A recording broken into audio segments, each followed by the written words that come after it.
ಜನವರ ಹಾಕ್ದಾಗ ತುಂಬ ನಗು ಬಂತು. ಇನ್ಮೇಲೆ ನಾನು ಬ್ರಹ್ಮಚಾರಿ ಆದರೆ ಅಪ್ಪನಕ್ಕಿಂತ ಅಮ್ಮನಕ್ಕಿಂತ ಅಕ್ಕನಕ್ಕಿಂತ ಎಲ್ಲರಿಗಿಂತನೂ ನಾನು ಗ್ರೇಟ್ ಅಂತ. ಆಮೇಲೆ ಫುಲ್ ಫಂಕ್ಷನ್ನು ನನಗೇ ಮಾಡಿಸಿರೋದು ನಂಗೆ ತುಂಬಾ ಖುಷಿಯಾಗಿತ್ತು.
ನನ್ನ ಮಕ್ಕಳು ಅಮೆರಿಕಾದಲ್ಲಿ ಇದ್ರು ಕೂಡ ಯಾವುದೇ ಒಂದು ಸಂಪ್ರದಾಯ, ಒಂದು ಪೂಜೆ ಪುನಸ್ಕಾರ ಯಾವುದನ್ನು ಬಿಟ್ಟಿಲ್ಲ.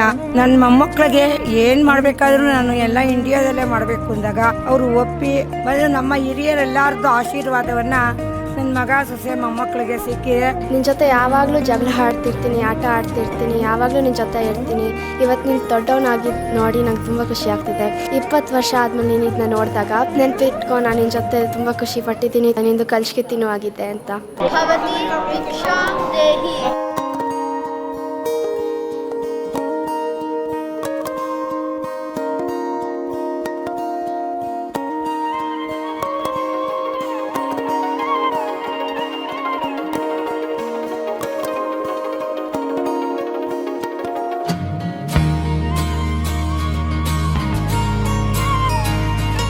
ಮತ್ತು 40ಕ್ಕೆ ಕರೆಕ್ಟಾಗಿ ನನ್ನ ಮಗನ ಕೊರಳಲ್ಲಿ ಬ್ರಹ್ಮೋಪವೀತ ಬಿತ್ತು. ತಕ್ಷಣ ಆ ಎಕ್ಸ್ಪ್ರೆಷನ್ ನೋಡಬೇಕಿತ್ತು ನಾನು ಮತ್ತು ಸಾತ್ವಿಕ್. ದಿಸ್ ಇಸ್ ಇಟ್, ಆಯಿತು ಬ್ರಹ್ಮಚಾರಿ ಅಂತ. That was one memorable cherishable moment for us. ನನ್ನೆಲ್ಲ ಬಂಧು ಬಾಂಧವರು, ನನ್ನ ಸ್ನೇಹಿತರು ಎಲ್ಲರೂ ಬಂದು ಅಚ್ಚುಕಟ್ಟಾಗಿ ತುಂಬ ಚೆನ್ನಾಗಿ ನಡೆಸ್ಕೊಟ್ರು. ನಾವು ನಮ್ಮ ಮಕ್ಕಳಿಗೆ ಹಿಂದೂ ಕಲ್ಚರ್ನ ಪಾಸ್ ಆನ್ ಮಾಡೋದು ಭಾಳ ಮುಖ್ಯ. ಇದರಿಂದ ನನ್ನ ಮಗನಿಗೆ ಇನ್ನೂ ಅವನಲ್ಲಿರೋ ಒಂದು ನಂಬಿಕೆ ನಮ್ಮ ಹಿಂದೂಯಿಸಮ್ ಬಗ್ಗೆ ಇನ್ನೂ ಹೆಚ್ಚಾಗಲಿ, ಆ ಒಂದು ರೂಟಲ್ಲಿ ನಡೀಲಿ ಅನ್ನೋ ಒಂದು ಉದ್ದೇಶ.